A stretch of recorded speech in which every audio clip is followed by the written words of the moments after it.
Okay, it says record. Good morning. I'm Reverend Jerry Hancock, the director of the prison ministry at the Wisconsin United Church of Christ. We're here this morning for a session on mental illness in prison, understanding the facts. It's part of the Widening the Welcome 2013 program. So I think let's just go around and introduce ourselves so we have some idea who all is here. I'm John Tyler. I'm a retired UCC minister. I'm a member of the church that Jerry is on the staff at, First Congregational.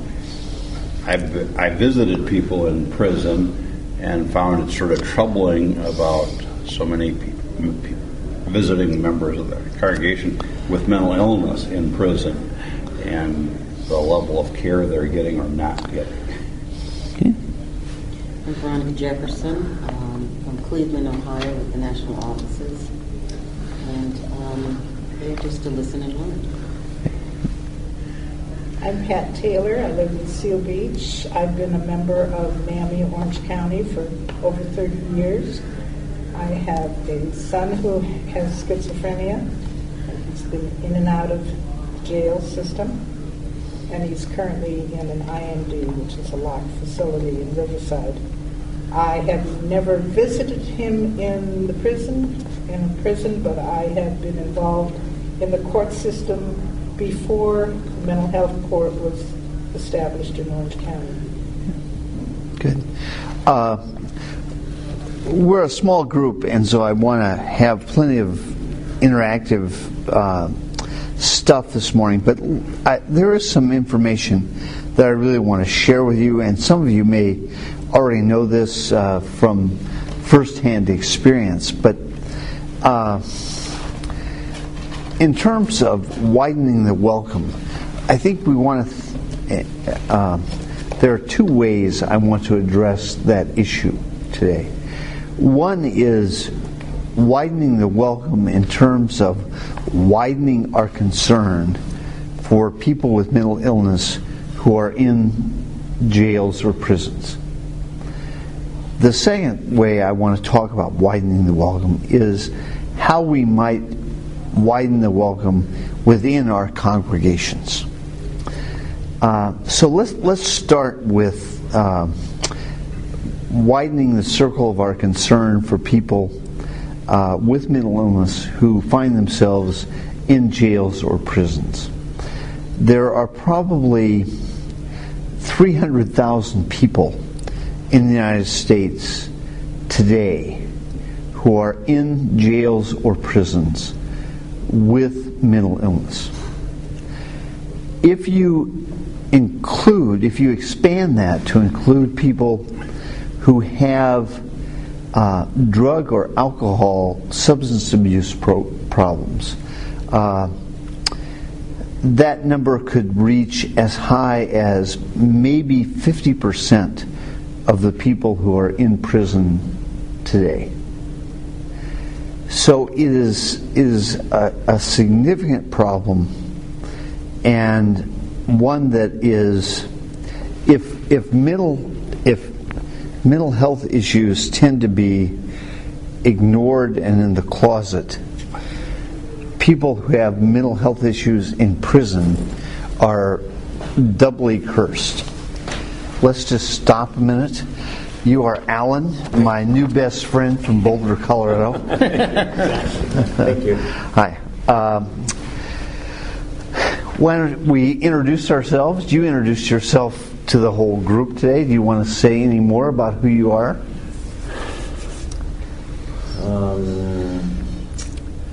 I'm the one that helped bring Pete Early to Boulder through the Interfaith Network on Mental Illness. Pete Early wrote a book called Crazy, A Father's Search Through America's Mental Health Madness, when his son was brought into prison and dealing with mental health issues as well. So right. Pete Early, Washington Post correspondent, spent a year in Dade County jail system.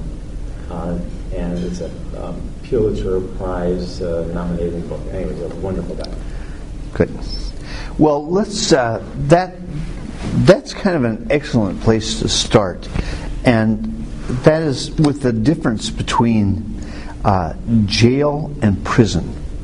Because if any of you have worked through that system with a loved one or somebody you've been providing pastoral care for, you understand that there's a real distinction between what happens in a jail and what happens in a prison. Jails are, generally speaking, county-run facilities. Most jails are under the jurisdiction of the politically elected sheriff of any county. And they are designed primarily to hold people prior to trial. So in other words, if you're arrested and charged with a crime, you may well be taken to the county jail and held there until your case is disposed of. And that may take several weeks. It may take a very long time. It could take more than a year. But jails are designed to be short-term holding facilities. You may also be sentenced to relatively short-term punitive sentences in the jail for relatively minor crimes. You may be sentenced to 6 months in jail, for example, for failure to pay support. You may be sentenced to 6 months in jail for disorderly conduct, or a minor battery charge, battery being when you get in a fight. But the important thing to understand about jails is that they are under the control of the elected sheriff, and they are short-time facilities. Prisons, on the other hand, are state-run facilities. They are under the control of generally a state Department of Corrections, who may have a head. The head of that would be generally appointed by the governor, and they operate with a long-term goal. Generally speaking, if you're sentenced to more than a year, if your sentence is for more than a year, you will serve that time in a state prison. If it's less than a year, you may well serve that time in the county jail. Okay? And that makes that distinction makes a huge difference in terms of the treatment of people with mental illness. Let's assume you have somebody who is maybe bipolar, and that condition is reasonably controlled by medication. They can function reasonably well on medication. For some reason, they get arrested. Very often, the first thing that happens in a jail is that all their drugs are taken away, because the jail will not want to, and is not equipped to distinguish between illegal drugs and therapeutic drugs. So this person comes into the county jail and has a bunch of white pills. The jail is just going to say, those are drugs, you can't have them. So what happens then is the person starts to decompensate. And so by the time they come to trial, they may be presenting a very different kind of attitude and demeanor than they did when they were on their medication outside. So the fact that jails are short-term and are not designed in any way to be therapeutic institutions is a really serious issue that, in terms of widening our concern for people with mental illness, we need to recognize. Okay. So very often when a person gets arrested, and if they are mentally ill, and if they are on medication, they will go off that medication. Now, let me go through kind of the difference between jails and prisons, and then come back and talk about other dimensions and other ways of dealing with both kinds of issues. When you get sent to prison, even in places that are terribly overcrowded, like California, whose prison system I think is operating at like 160% of capacity, and they are under the governor's been threatened with contempt of court unless he lowers that to less than 125%. So even in a state like California, and Wisconsin is really not a whole lot better. It's just we have a whole lot fewer people in prison. But the issues are still the same. But generally speaking, when you go into a prison, when you're sentenced to prison, you will likely have some sort of evaluation that may reveal some mental health issues. Generally speaking, when the first stop in a prison sentence will be at an evaluation facility. In Wisconsin, that facility is called Dodge Correctional, and everybody goes to Dodge for 30 days. Well, 30 up to about 90 days, and you're evaluated. And physical illness may be revealed, mental illness may be revealed, and you come out of that assessment process with some sort of treatment plan. Now, look, I spend my life doing this stuff, and when I say you come out of there with the treatment plan, that is very often ignored, okay? All we're talking about here is the process, okay?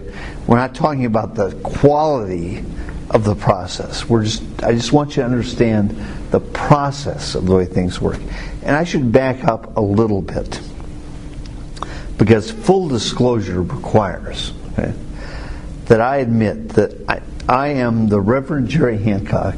I'm the director of the prison ministry program for First Congregational United Church of Christ in Madison, Wisconsin. It's a program supported by the Wisconsin Conference of the United Church of Christ. But full disclosure requires me to admit that I'm also a lawyer. I spent 35 years in the criminal justice system as a public defender, as a prosecutor. I was head of the statewide program of law enforcement services in the Wisconsin Department of Justice. For a while, I was head of the state crime labs in Wisconsin. They didn't let me do experiments, but I was the administrative head. So I spent 35 years working in all parts of the criminal justice system. And so what I'm doing now can clearly be understood as atonement. You're forgiven. Well, I'm working towards thank goodness for grace. Right. So in most prison systems, you get some sort of evaluation when you go into prison, because they're assuming you're going to be there for a long time. And one of the dynamics across the country is that prison sentences have gotten longer and longer over the last 20 years because of the prevalence of tough-on-crime legislation.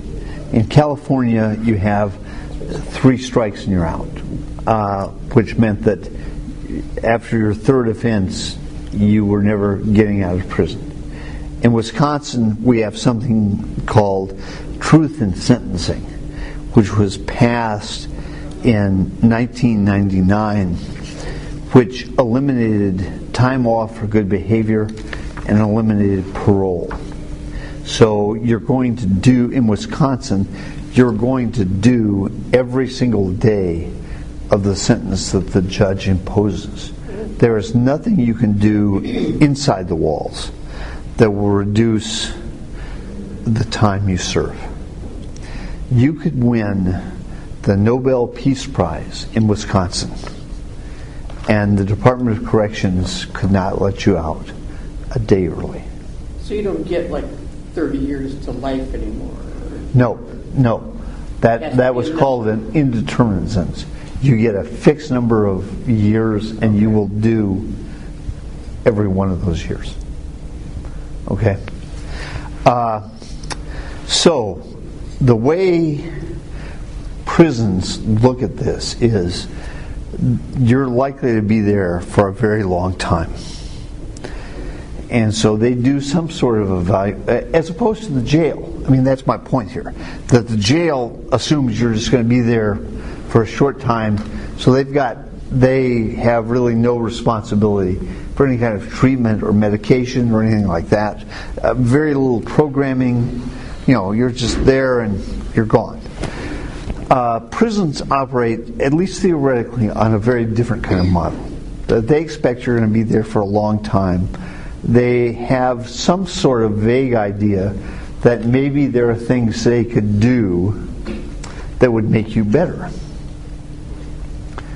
Again, please understand that I'm describing a process here, not a reality. Okay? So they do this evaluation, and you come out of there with, a list of needs that may include physical health issues, mental health issues, and some sort of program issues. Like maybe you need a GED. Maybe you need to learn some sort of job skill. Maybe you need some intensive kinds of treatment. In Wisconsin and in many other states, they have intensive treatment for sex offenders. So you may be put on the list for sex offender treatment. You may need anger management. So you get these things, you come out of the evaluation process with this list. And if you have mental health issues that are controllable by medication, chances are you're going to get those meds.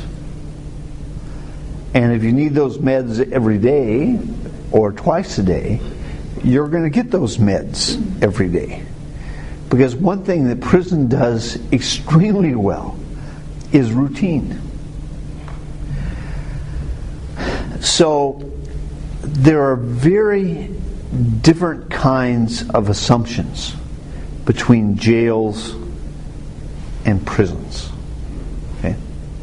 And they have very different kinds of effects on people with mental illness. My experience in the criminal justice system is almost entirely in Wisconsin. So I have no idea what it might be like to be in the Los Angeles County Jail, which I think they may have, 10,000 prisoners in there at any one time. I don't know. It's the Orange County jail system that I. Yeah. Well,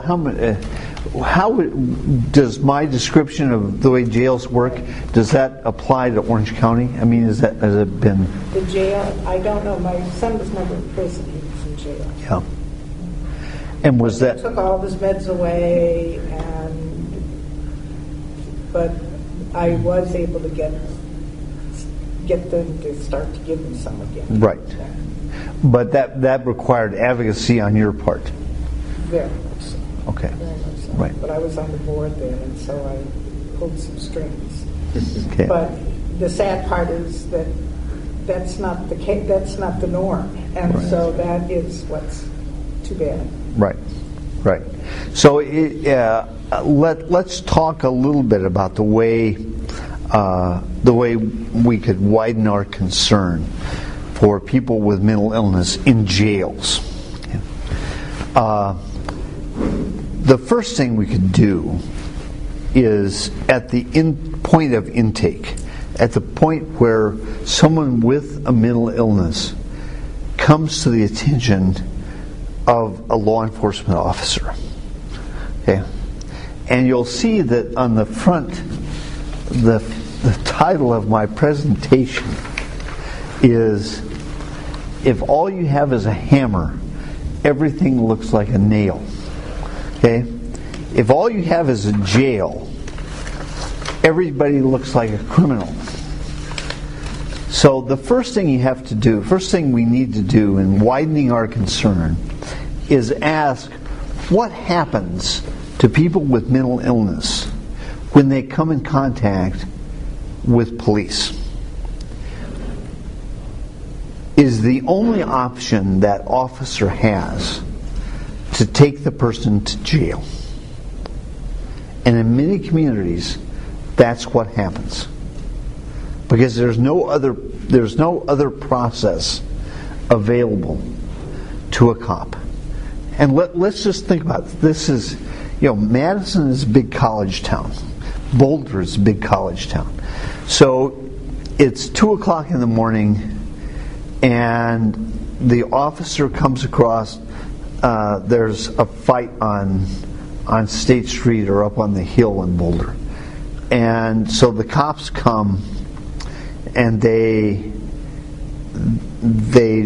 figure out who's responsible for starting the fight. And that person may be suffering from some mental illness that caused them to become involved in the fight. But if the only place the cop can take that person is to jail, that's where they're going to go. And that starts the downward spiral. So the first thing we have to ask is, what alternatives are available for police officers in our community when they encounter people that may be mentally ill? Now that assumes, that the cops have been trained enough that they might be able to think, wait a minute, this person seems like they've got something going on here. And if they can make that determination, they have some place to take them. And more communities are trying to figure this out. Trying to figure out how. Huh? There are places. Well, in some communities there are places. I mean, there's holes. They could take them to a hospital and put a hole. Well, there's but some legal issues there too. They can't. We're dealing with this with picking up people if they go straight to jail. Right. If be in a hospital. Right. If they can take them to the hospital, that's great. In Milwaukee, they have a 24-hour mental health intake process where the cops can take them there. They can be evaluated. They actually have a judge on duty, so that at that point, right at the point of intake, if the person is a danger to themselves or others, right at that point, they can be diverted into the involuntary commitment process, rather than the criminal justice process. And very often what happens is that if they are diverted into the involuntary commitment process, the criminal charge is dismissed, is dropped.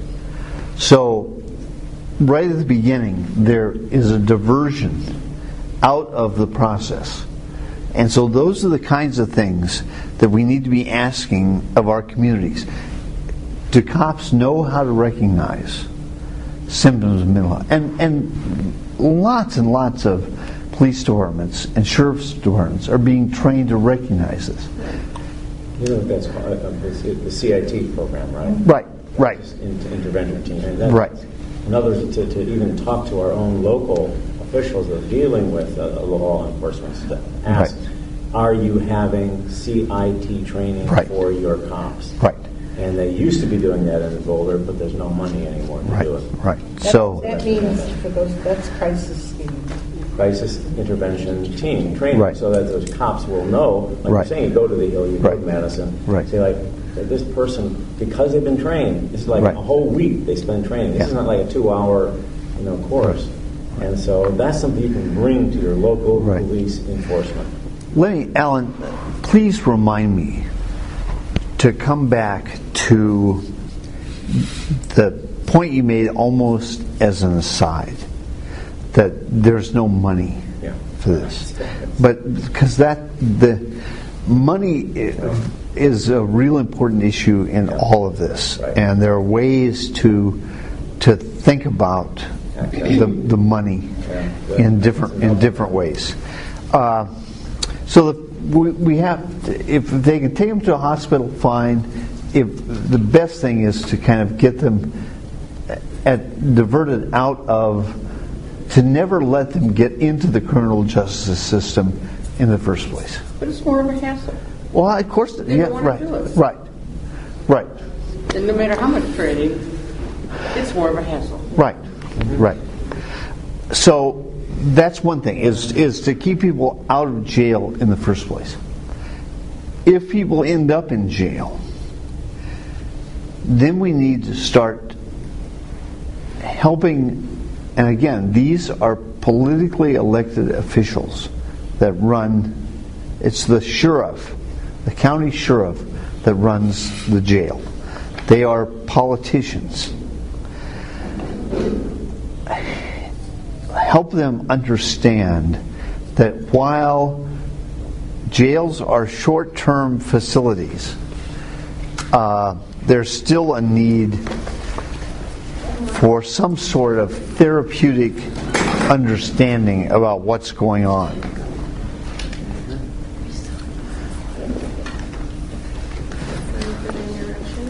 Oh, that's right. We're glad you're here. Thank you. Here to say.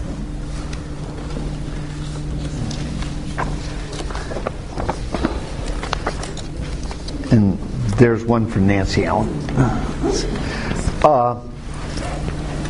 To help sheriffs understand that there is some need for some sort of therapeutic understanding of the jail, so that they don't take, as they did with Pat's son, they don't automatically take the medications away without trying at least to contact a family member or contact some mental health professional and get some sort of evaluation as to the difference between illegal drugs and therapeutic drugs.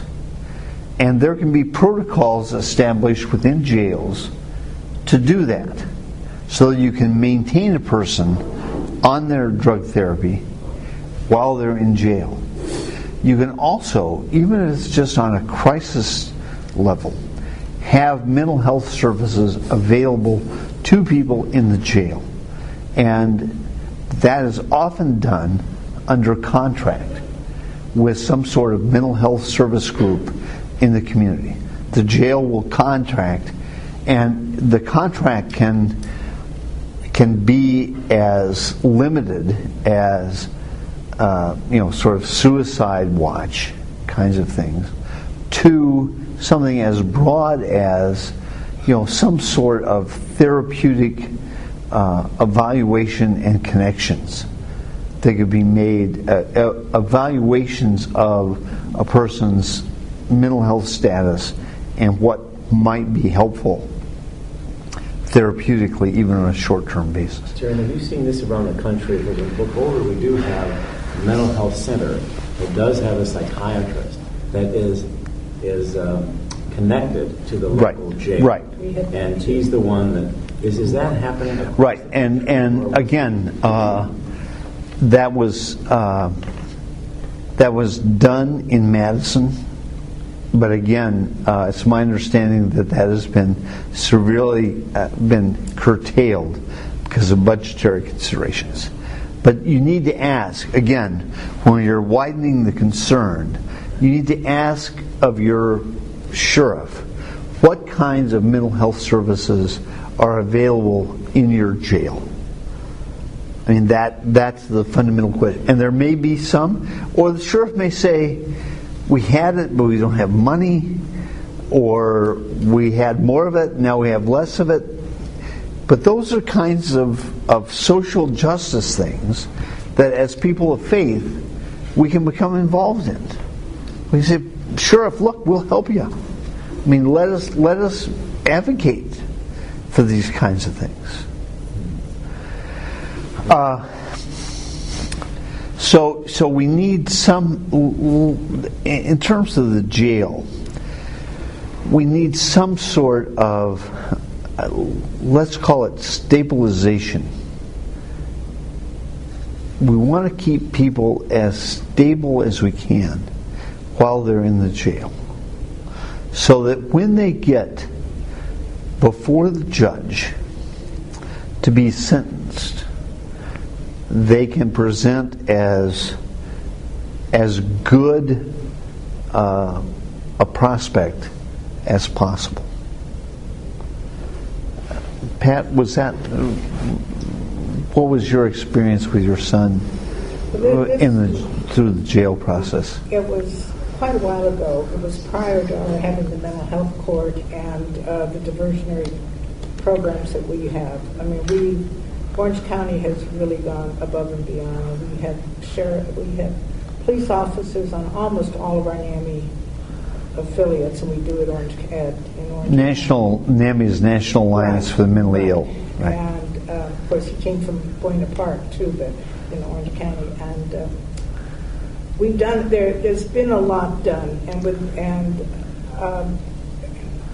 but there's always more to go. With my son, it was prior to it, and it was prior to all of that, and it was just one of those bizarre things. He was still working, he had a car, but he had his own condo, and went off his meds, and he ended up at Trinity Broadcasting area where he had gone before to get prayer, and he wanted to get prayer, and they wouldn't let him in because he was very psychotic.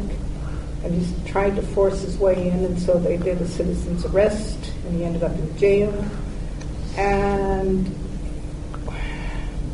it was just one of those comedy of errors. And then the Trinity Broadcast wanted to drop the charges, and it was a brand new elected sheriff, Tony Rakakis. I'll never forget him. He's still there, or I think he just left. He was going everything by the book. He had no humanity, and he wouldn't drop the charges, and they were brought, and the judge even said it was a miscarriage of justice, but because the prosecution wouldn't drop the charges, the way the technicality of the law went, I guess, I hired the public defender's office was no help whatsoever. They were really quite incompetent. And unfortunately, and that's not true of all the ones that I've met. Well, and I used to be one, so right. It was you. I had to hire a private attorney who now is a judge in Orange County, and I educated him about mental illness, and he was able to get it so that my son was able to get out of jail, but was on probation, and he had to report like every year, but then pretty soon it was just administrative. Right. They just wanted to know where he lived. There's been so many really good changes, but I think the education, I really think if every person, every family who has a mentally ill person would take the time to introduce themselves to the police department and tell them what's going on. I've done that any place I've ever lived. When my son might be visiting, I've gone on TV and spoken. We have a new police chief now in Seal Beach that I have to go and introduce myself to. My councilwoman has a mentally ill brother, and she never came out about it until I shared my story with her, and so now she's open to it. I think that talking about our family members is probably one of the best ways that we can make some changes. Right. Let me just kind of unwrap a lot of parts of your story, because really there are things that you said that really we need to understand. The National Alliance of the Mentally Ill, NAMI, was founded in 1979, and one of the origins of the National Alliance of Mentally Ill was in my church in Madison, Wisconsin. Two women who had sons that were mentally ill started writing letters to other people in other states saying, can we do something about this? NAMI is now a hugely well-respected national organization that does wonderful work for the mentally ill. And a lot of the handouts that you have here are from NAMI. And one of the handouts that you have is the way the criminal justice system works. It talks about jail, prison, those kinds of things. They have a wonderful website, and I would really encourage you to do that. The other thing is, that Pat mentioned, is to work hard, and this is something we can do as communities of faith, work hard to establish those relationships between groups like NAMI and also the Disabilities Network Ministry of the United Church of Christ with our local law enforcement officials. So, and Pat, when you said there were cops on most of the NAMI committee, that's terrific. I mean, that's the way you build these networks. It's also the way you understand effective advocacy. Okay? Pat said she was able to get her son's drugs straightened out because she went and advocated for him. If you work in your community to make those connections, if you know the cops, if there's somebody you can call, that's going to be huge. And it's through those kinds of relationships that people get educated. All right. The other thing you mentioned is this was before there was a mental health court in Orange County. So let's take our bipolar friend from the jail to the courtroom. Okay. Traditionally, in the criminal justice system, when a person with mental illness would arrive at the courtroom before the judge, there were really two kinds of legal questions, and only two kinds, that the judge was concerned about. The first question was, is the person competent to proceed? In other words, can the person understand the nature of the proceedings against them? Are they connected enough to reality to listen to their lawyer, to sit in the courtroom, to listen to witnesses, to have some understanding about what's going on? So the first question was competency to proceed. If a person were found not to be competent to proceed, they would generally be sent to an inpatient mental health facility until they were deemed by a psychologist or psychiatrist to be competent to proceed. That might mean that their drug regimen had been reestablished, whatever. So at some point, some doctor would come into court and say, this person is now competent to proceed. Okay. The second way mental illness came into a courtroom was on the idea of not guilty by reason of mental disease or defect, the insanity defense. And the legal issue there was, at the time the crime was committed, did the person have sufficient mental capacity to form the intent that's required to commit a crime? Competency proceed and the insanity defense are legally two very different concepts. Okay. So you can be legally incompetent to proceed, but not have an insanity defense. You may have been perfectly rational at the time you committed the crime, but something has intervened and now you can't understand what's going on. Or once you can understand what's going on, the crime was not in any way related to mental illness. So those were the two basic ways mental health issues came into the courtroom. There's been a movement around the country to change that, to add a therapeutic dimension to the criminal justice system. And that comes through the creation of things called mental health courts.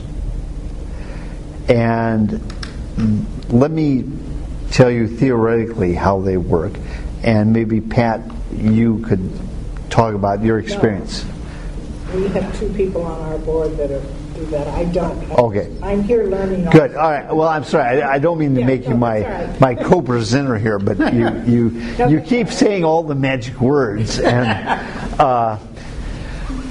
the idea that mental health courts are one of a number of kinds of specialty courts that are being advocated around the country to help divert people out of the prison system.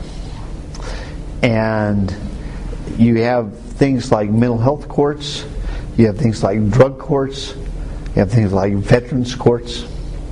And the idea is, with all those kinds of specialized courts, to ask first, before you get into the criminal justice system, is there some underlying issue here that if it is dealt with, this person can safely remain in the community?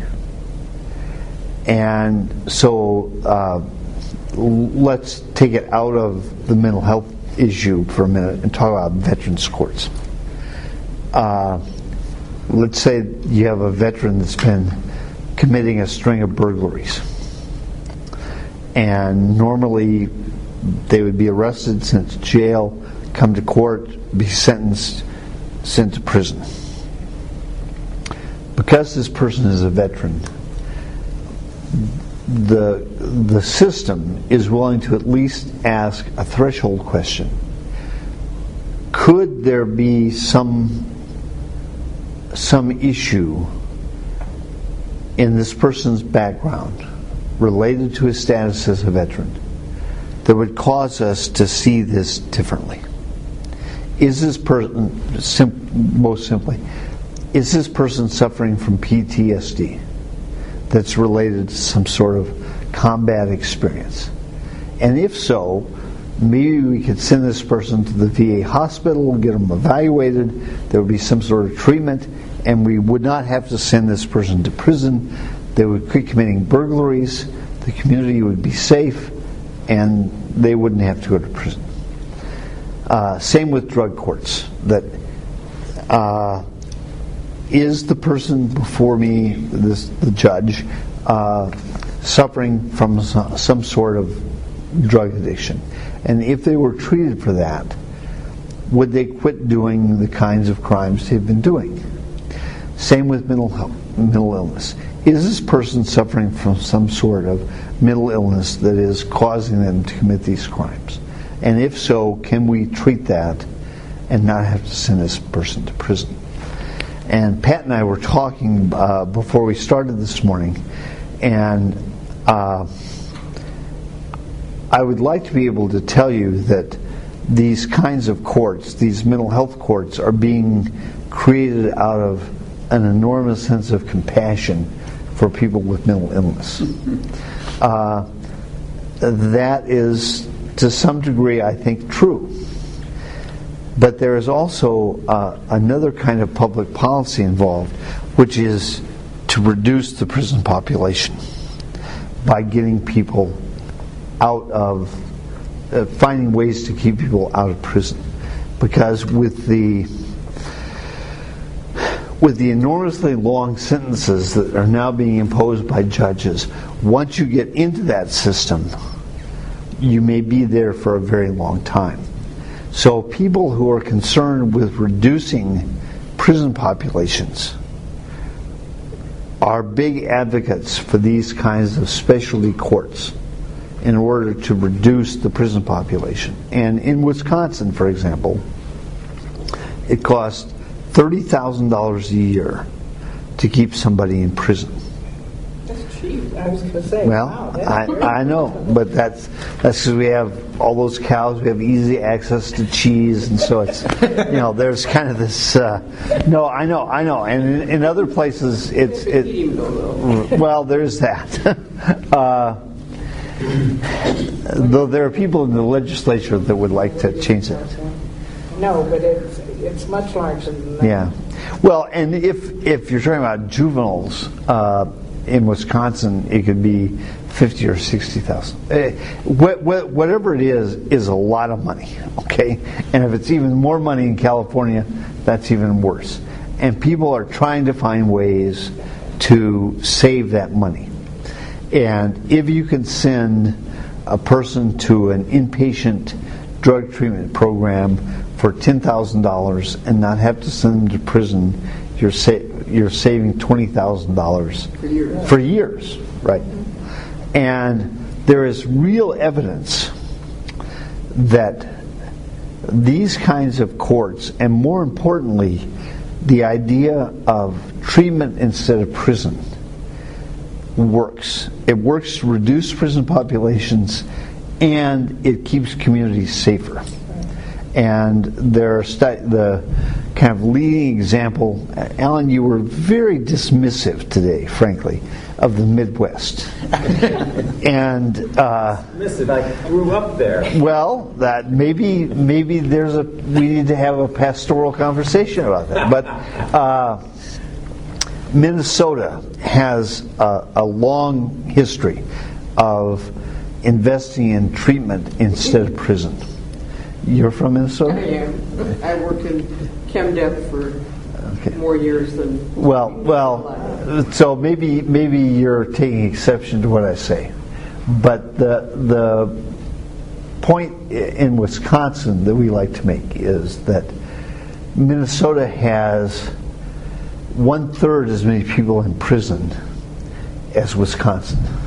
Oh no, I believe it. And we're essentially the same states. Yeah. The same kind of demographics, the same kind of crime rates, the same kind of rural-urban divisions. Yeah.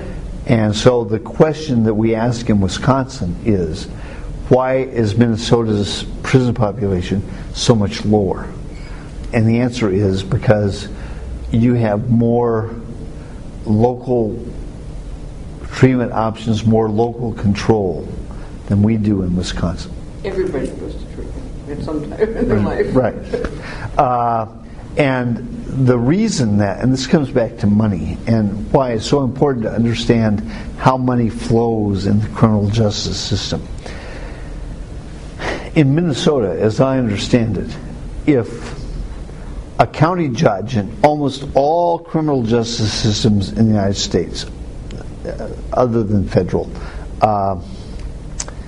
are based in the county. It's usually a county judge that hears a case and decides whether somebody goes to prison or doesn't go to prison. It's a county district attorney that decides who gets charged with what crimes.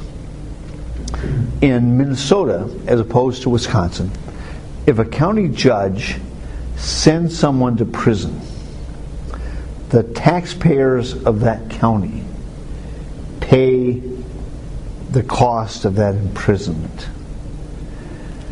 In Wisconsin, if a county judge sends someone to prison, the taxpayers of the whole state pay for that person to be in prison.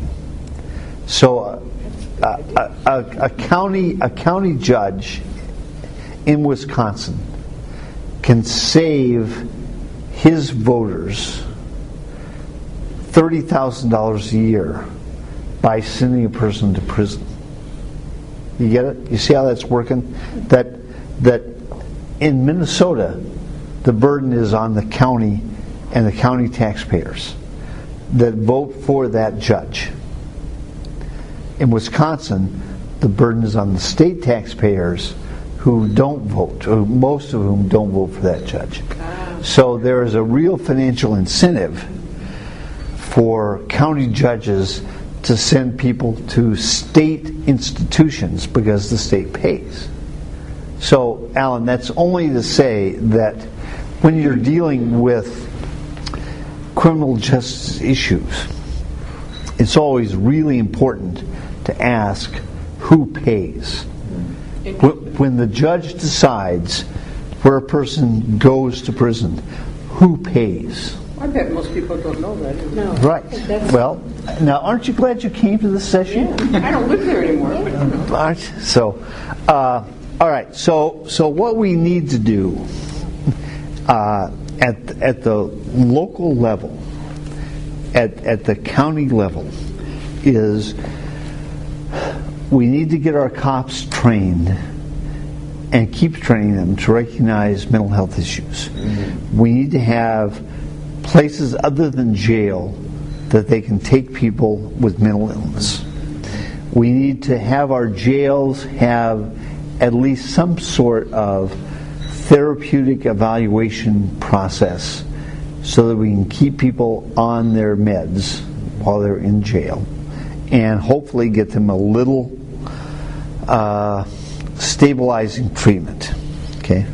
And we need mental health courts and other kinds of diversionary courts that give judges options other than prison to keep people to have a more therapeutic approach.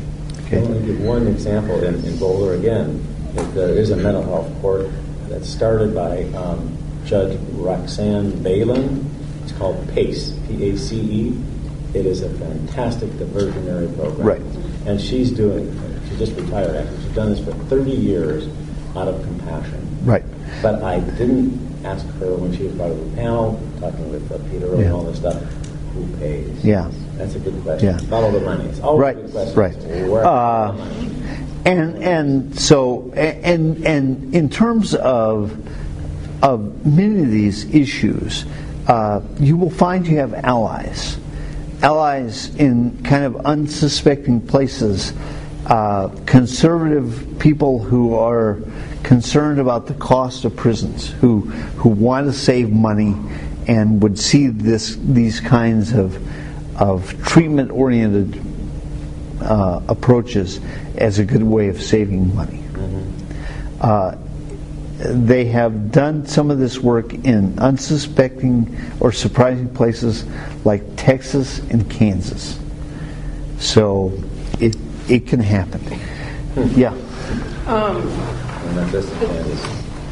Part of my concern is, this is all great, and part of my concern is the first line of fire is the cop on the street. Right. And the getting back to this is not one of their favorite things to deal with. Right. There's been a rash of suicide by cop, at least in this area. Yeah. I'm not in this area. Right. I'm in the Bay Area. That makes it even tougher. Sure. Do you want to just say what your understanding of suicide by cop is? Because I think I know what you're talking about. But. Well, it's a mentally ill person, and wanting to die, and setting it up basically so that the police officer has no other choice but to take their life. But to kill them. Right. I mean, and it's a clear setup. I mean, right. A friend of mine did it actually. Right. Yeah. They're using mace more, though, aren't they? I mean, mace. Tasers? No, not in these situations. It's impossible. Yeah. I mean, the person frequently has a weapon of some kind, right, or something. Right. And, they're not shooting. Yeah. I mean, they're not even like shooting at the cops, but they're hoping something. They're doing something that makes they have a knife, whatever. It's something. In Madison, no choice but to. In Madison, a couple months ago, the police had to.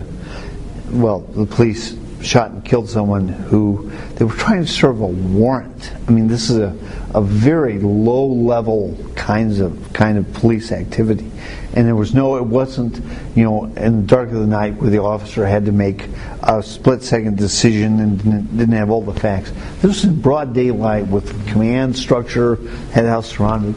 The guy comes running out with a sword, and so right, But again, the more you can involve police officers in things like NAMI, the better chance you have of broadening the understanding of these issues. Let me just let me go on to. Oh, sure. Yes, I'm sorry. Yeah. No. I'm coming from I'm a pastor locally, and I'm really interested in this. Right, I'm going to get to that, I promise. Okay. Right, okay. Can I ask a quick one? It sounds like the definition of insanity for a court is very narrow for somebody who is mentally ill. If they showed anything of preparation for it, is there anything we can do about broadening the understanding of mental illness? No. No, John. I don't mean to. I do mean to cut you off there, because that is the insanity defense is not raised very often, not nearly as often as people think, and there is 140 years of court cases that underlie that, and it is the better answer to your question is it is always being reevaluated, and there's always pressure to expand it, but it's expanded through court decisions rather than through legislation. So it's happening right now in Colorado. The guy that Holmes, the guy that killed people in the Aurora. Oh yeah. And he just pleaded insanity as a defense. Yeah. But it's very rare that anybody is let off from that. And I promise I'm going to get to that almost next. Another dynamic, though, of the insanity defense is the issue of brain development, which is a different kind of thing that the United States Supreme Court, and it's Anthony Kennedy that is actually kind of leading this, is looking at the issue of mental capacity of adolescents. In other words, from the standpoint of brain development, not of mental illness, but of brain development, at what point does an adolescent's brain develop the capacity to make conscious, informed decisions about criminal action? Okay, so that is a really interesting development, legal development, and it's the issue of brain development. Now, I say that really, car insurance companies have understood this for a very long time, and that's why young men between the ages of 16 and 25 pay enormous insurance premiums, because the insurance companies believe they don't have the capacity to make rational decisions. But that's the best jurisprudence, the best developing mental health issues is on adolescent brain development. Okay. I think they've been locked up for 40 years. Yeah. Well, and that leads to the whole issue of IQ. And Right. When you study those that are in prison, the level of IQ of the majority of them. Right. So let's talk a little bit about prison. The problem with prison is that there are way too many people in prison and not nearly enough mental health treatment. And I think my understanding of the most effective way to do mental health treatment may be a combination, and Susan sort of talked about this, a combination of drug therapy and talk therapy.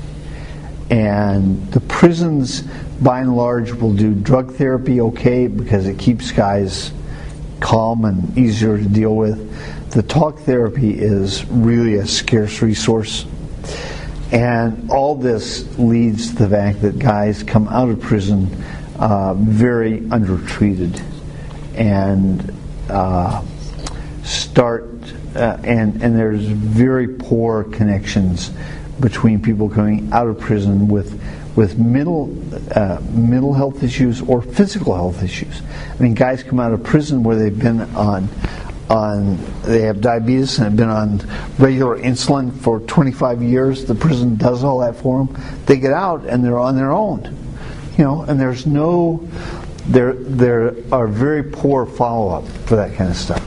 Okay, so what we need to do to widen our concern for people in prison is to advocate for more and more mental health services inside the walls. But the best thing we can do is keep people from getting there in the first place.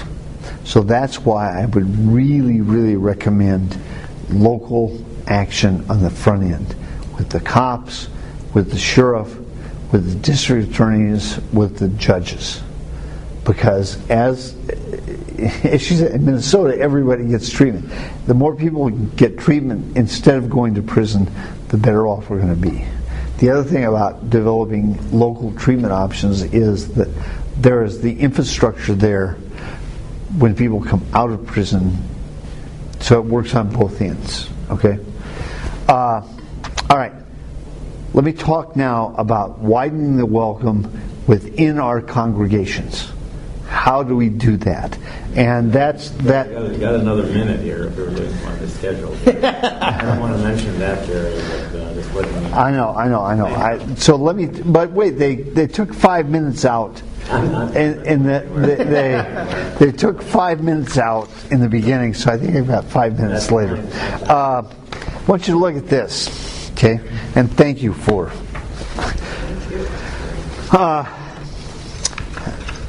This is something we started a year and a half ago at our church. It is a service for adults only. You will find in your community that there are a number of people who are on some sort of supervised probation or parole or aftercare or extended supervision, whatever it's called, for sex offenses. And if they are on that status, they may not be allowed to be around children. They cannot be in places where children are present. In my community, and I think in most of your communities, worship now tends to be with the whole family together at the beginning of church. So kids learn to behave in the big church and experience worship in the big church, which is all wonderful. Then there's a time with children or a children's sermon, and they go off to Sunday school. If that's the style of worship, many people that are on some sort of restriction cannot participate in that service. Okay? So what we've done is have a special service. We do this twice a month on the second and fourth Thursdays, which is adults only. There are no children in the church. There's no programming for youth in the church. The daycare is all gone. by 7 o'clock, and it's designed for people who cannot worship anywhere else. And we encourage people in our congregation to come because it is regular worship. I mean, it is real worship. It is not a therapy session. It's not an AA meeting. It's real worship. Okay? You want to know how serious we are about this being real worship? There's an offering. Okay? Exactly. Right. And how was the attendance? Not great. But what do you? Handful? We're a small. Well, if we get 10 or 12. But I would think you would also get people who work on weekends or. Yeah, we're trying. It's I mean, quite frankly, we keep doing this even though the attendance would not justify keeping it going, because we see it as such a prophetic ministry. I mean, we say, look, every Sunday we start worship by saying, whoever you are, wherever you are on life's journey, all are welcome here. And on Thursday nights, we prove that. How many people do you have on Sunday? We usually get a couple hundred. And do you advertise to churches like in Madison? Yeah. Do you let other pastors know? Yeah, right. And we let probation and parole know. Okay, so you advertise this. Yeah. But it's tough. I mean, a lot of people, you'll be surprised, a lot of people who've been to prison, and particularly for sex offenses, have not been well treated by churches. So churches are not the first place they think of as being that they would be welcomed. But we keep trying, and again, we just so believe in the prophetic nature of this ministry that we keep doing it. And we also encourage people from our congregation to come on Thursday nights, because this is a ministry. I mean, we have people that go down and serve lunch to the homeless. We have a big Thanksgiving dinner. We have people that work at the women's shelter. And we say, look, this is as much a ministry of our church as any of those things. So you need to come on Thursday nights to be present with people who cannot be in any other kind of worship. Now, there's one other really important thing about this. We recognize that we could be criticized for having a kind of segregated kind of worship, right? That, well, why don't you just let these people come on Sunday morning? Well, a lot of them couldn't come under any circumstances. But there's a lot of discussion in church stuff about how do you handle a sex offender who can come on Sunday morning and shows up and wants to come, and your congregation hears about it and they get all upset about having a sex offender in worship.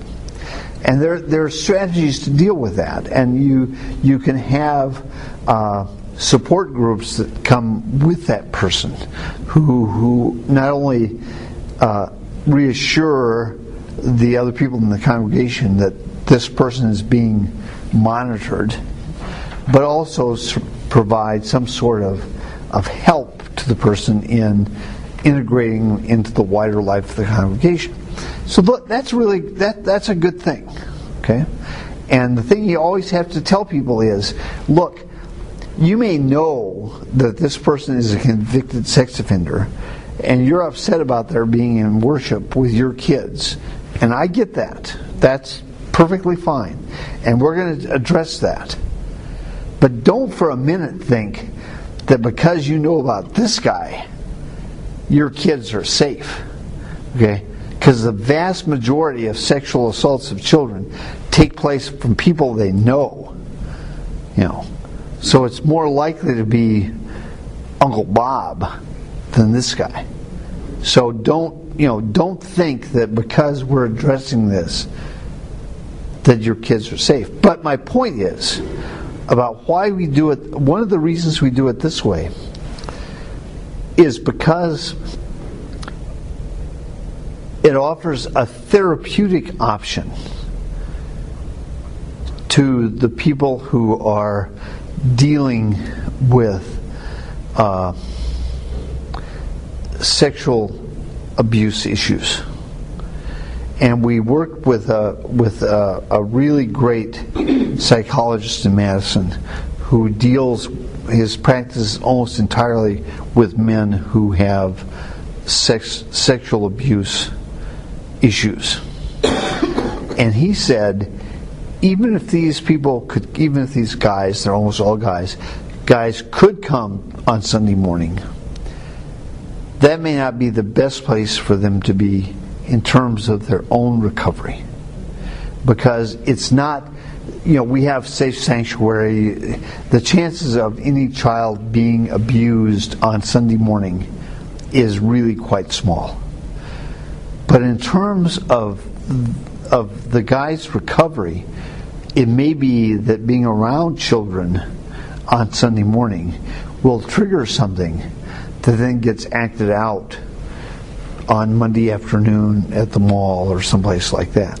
So for therapeutic reasons, it may not be good for people to be there. And we have sex offenders that come to our sanctuary on Sunday who are off paper, who are not under any control anymore. And we deal with that. But this is an opportunity for people who cannot or should not be around kids. And do you get any pushback from the community or anything where it says quiet for adults only? Well, no, not really. But Madison is the center of the universe and the source of all goodness and knowledge. So people there are. So it's just wonderful. It's a wonderful community. And people are never mean or rude. No, we had a little bit of concern from some of the daycare parents, and a little bit of concern from the neighborhood. But we addressed that in a couple of ways. First of all, in Wisconsin and in most other states, you can go on a website and find out where any sex offender lives. Okay? And we were able to show that there are 125 sex offenders that live within a mile of the church. So we weren't really, this wasn't going to be a magnet for sex offenders because they're around anyway. So that really helped. And in terms of both the neighborhood and the church, or the neighborhood and the daycare, we have lots of nights at 7 o'clock. A sex addict support group, alcohol support groups, drug addiction support groups. So we have lots of people coming to our church that are struggling with issues of addiction. And so that kind of took care of it. I mean, and really, the reaction has been surprisingly positive. Most of the calls I get, most of the media attention has been, what a great idea, what a great thing, what a prophetic stance to take in terms of who is really welcome at your church. So I noticed you use the word adults only. Nowhere in here does it say for recovering sex addicts. Yeah, well, we didn't. If we advertised sex offender worship, that has complicated overtones to it. But it's not. I mean, as people point, I mean, I like to believe that there are some people that just don't like to worship with kids. They find kids distracting. It takes away from everything. And so it's open to them. Or people who work, people... So people who know... Sorry about that one. But people who know... I mean, it's code is what it is. It really, it's just code, okay? I'm sensing one of the phrases that we've used in many, many contexts is "there's nothing about us without us." You've heard that before as well. And so I'm sure when you're designing this, people themselves who have been a sex offender would be able to understand. Right, this. exactly. How when we read Right. this, we know what that. Right, exactly. It's code. That's right. I mean, I Kind of like families for the GLBT communities. Right, exactly. Right.